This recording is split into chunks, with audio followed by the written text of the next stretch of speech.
This was the closing greeting at the 11/11 event in Playa del Carmen under the direction of Juan Manuel Espinosa. I'm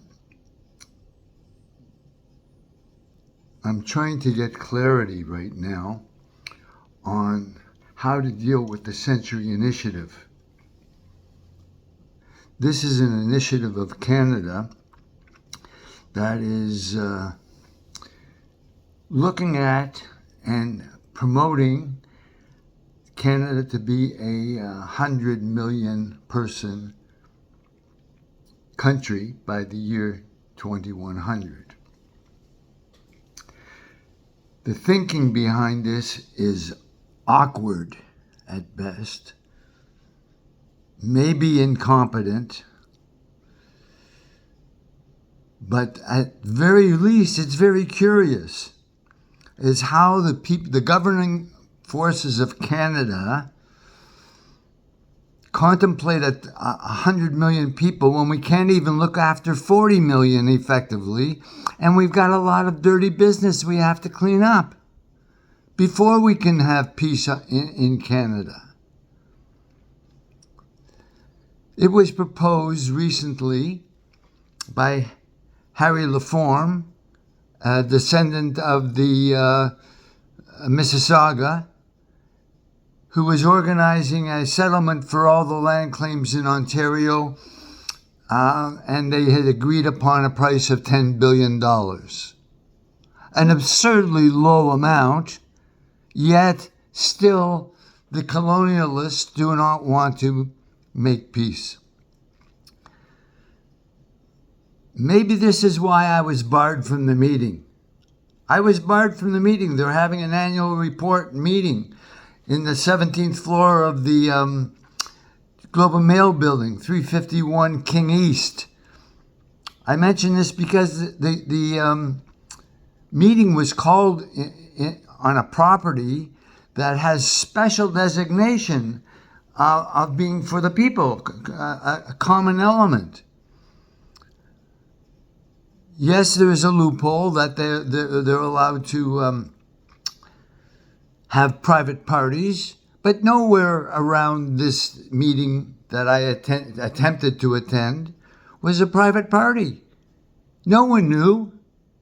They all thought they were participating in a Canadian event, a report from the people that are thinking about the future for the country, supposedly. And I was there to bring some things to their attention that they have ignored since last year, when I mentioned some ideas to them, some ideas they needed to consider if they're going to plan for the next 100 years. I brought several ideas to them. I'll give them to you in no particular order. Firstly was with the traditional people. We needed to make settlements with the traditional people. Nothing has happened in that regard. Chief of Harry Laforme was fired from the committee that he established in order to make peace with the traditional people. Just in Ontario, he was selling out for $10 billion. All the land south of Front Street is still unceded territory. All that land. It's got to be worth more than $10 billion. Let me assure you. Forget about the rest of the land in Ontario that was included in that settlement discussion. This should be talked about in this report. They should talk about how are we doing with settling with the traditional people. Nada. Nothing. They're not doing anything. Second thing I brought to their attention was the notion of graphene. What we are doing with graphene in planning for our future. Last year, when I attended the event, the Minister of Innovation was there, and he had never heard of graphene. The Canadian Minister of Innovation had never heard of graphene. Well, that went over very well last year, and I didn't get a chance to point it out this year, that the graphene industry has quadrupled in the last year, with ideas that are beyond the discussions in the marketplace. Significant things like our ability to neutralize nuclear waste. Graphene facilitates that. I don't understand it. I'm not a scientist, but they've developed processes where we can neutralize nuclear energy. Not only should this be part of their discussion, but it should be part of the world's discussion, because the world doesn't know about this yet. And this year I was going to suggest a research project using graphene to determine whether or not it neutralizes 5G technology that is killing all of us slowly but surely. 5G technology has not been put through a critical analysis of what it's going to do, and neither has a potential antidote. See, you can't bring out a potential antidote because they don't agree that 5G is a problem. All the science that shows that 5G is a problem is being suppressed. If you're planning for the next 100 years, you gotta know both of those things. You gotta know whether or not graphene works to neutralize 5G technology, and we also have to understand better 5G technology. What is it doing to us? Remembering, all is vibration. It's all about vibration. And there was a third thing. It was the land holdings. It was the graphene, and the main theme of this report was on housing, planning for the next 100 years of housing. Do they talk about different layers of housing? No, we talk about reduplicating the suburban sprawl model for society. There's a thing that the traditional people have that's called longhouses. Longhouses it's a different way of community living. It's tried and true, lasted for hundreds of years, much longer than our own systems. So that's the theme of the event that I was barred from today. And you can bet they're not talking about solutions. It's a travesty of what they're doing. So I've reported my being barred from this meeting to the Human Rights Commission. Don't know if this is such a great idea, but it might be a great idea. I don't know. Maybe if you have some thoughts on this, whoever's listening to this, and are paying somewhat attention to how we're being governed,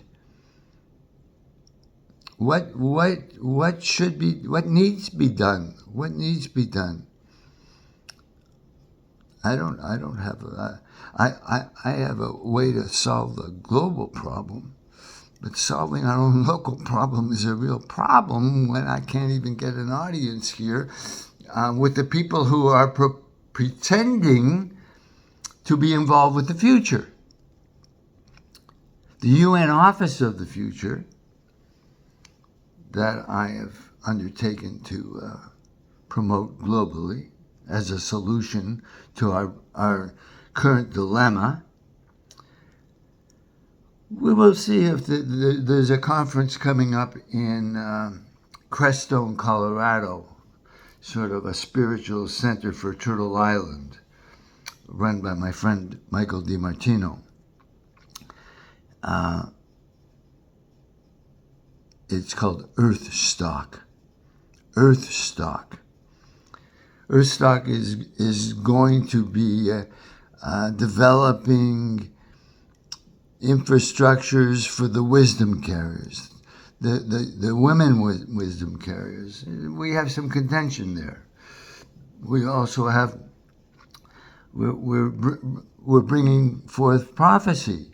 We had the white buffalo calf prophecy. We have the eagle and the condor, and now the hummingbird. Whatever. I'm not familiar with the energy of the hummingbird. I know Gitigak Benisi. I know Gitigak Benisi. I don't know the hummingbird. I don't know where the hummingbird come from. I know where Gitigak Benisi came from.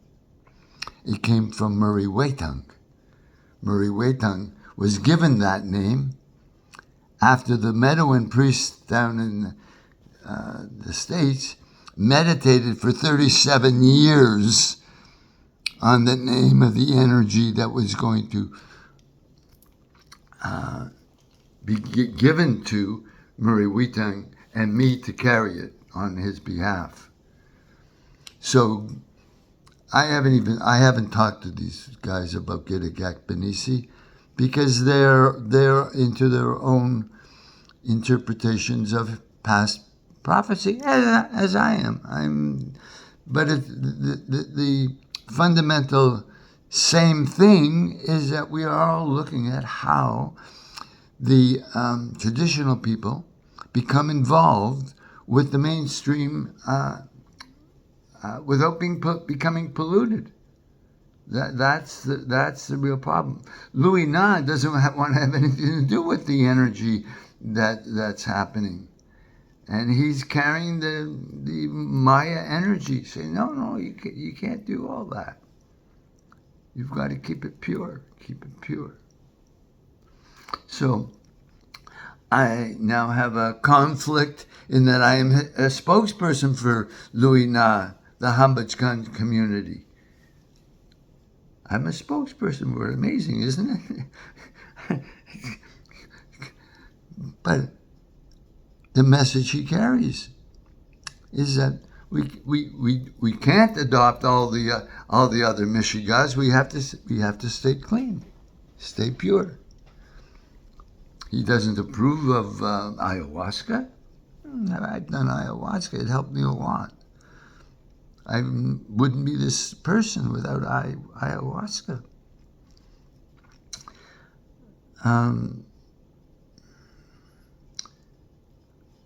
So Phil Lane is promoting the notion that the hummingbird has a realistic impression in our future, and it's got some divine energy carried by the grandmothers.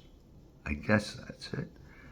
And I can accept it, not on behalf of Louis Na, of course, but I can accept it for me. Hummingbird is no different than Gitigak Benisi. Gitigak Benisi, by the way, translates into spotted thunderbird. So the name of spotted thunderbird was meditated on by the chiefs down in the States for 37 years before it was given to Murray Waitung. Is there a responsibility here? I don't know. I don't know. It's a big one. They're arguing now whether or not the event in Crestone can be the eighth fire. The symbolism of the eighth fire is that it brings together all the energies that are out there. How can that even be argued? Sure, let everyone have an eighth fire. Why does it matter if it's Phil Lane's fire or if it's Arva Looking Horse's fire or Leonard Crow Dog's fire or Marcello's fire from Bolivia and the Koji that are adjoining our fire? So wherever the fire is, that's where the energy is, and it's not just one fire here, one fire there. It's one fire. It's like when we bring out the drums we bring out the drums. We should be bringing them out every day, but we're doing it only on special days now. But the drums bring the energy into our hearts and the expression of love for humanity. That's what drums do. That's their job. Hi, Mr. Drum. What do you do? I drum to bring together the heart energies of the people on the planet. Well, Mr. Drum, that's a pretty good idea. Why doesn't everyone just do that? It's a good question. I would say, and I can prove it, it's because some people don't have the rhythm. I can remember when I was a drum carrier of the drum of the Unity Ride of Chief Arva Looking Horse, I may well have been carrying the drum, but I didn't have the right rhythm. And that was a nasty lesson, but I trust you can appreciate it.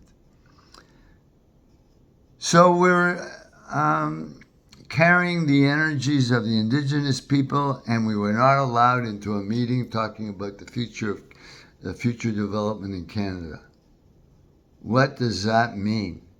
What significance does that have to you and your life? We'll see what the Human Rights Commission comes up with, whether or not this property that's designated as a POPS, P-O-P-S, indicating that it's a public area, whether or not an organization that rents that property, the Globe and Mail, and hosts an event there with the Century Initiative, whether or not that is a place where someone can come and express an opinion about the future of Canada to this group. That's, I guess, the question. Do I have the right to do that? Do I have the human right to do that? Have I earned that right? I think so. In fact, many years ago, I instigated on the international human rights area the notion that rights and responsibilities ought to be engaged together. Rights and responsibility. If you're claiming a right, there's a responsibility that goes along with that right.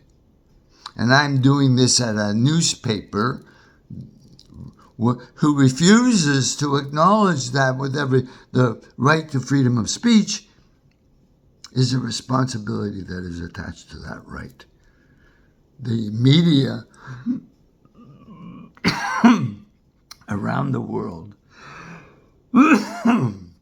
has not acknowledged formally that rights and responsibilities are attached to each other because they don't want anything seen as an infringement on their right of the freedom to print whatever they want to print. But we have had an agreement at the 1993 conference at Vienna, an acknowledgement that rights and responsibilities are attached to each other. And so I claim my right to speak, and I'm exercising my responsibility as a human being, representative of the Hambachkan community in Mexico, my profession as a chartered accountant, my right as a human being that is being exposed to sacred knowledge, to be able to share that knowledge with people pretending to be interested in the future. We have to call their bluff.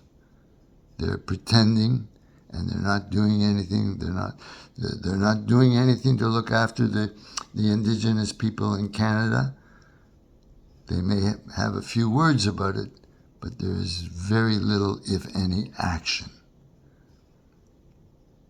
Maybe when I bring together the billionaires of the world, which is my current activity, how do we orchestrate conscious billionaires? How do we do that? We shall find out shortly.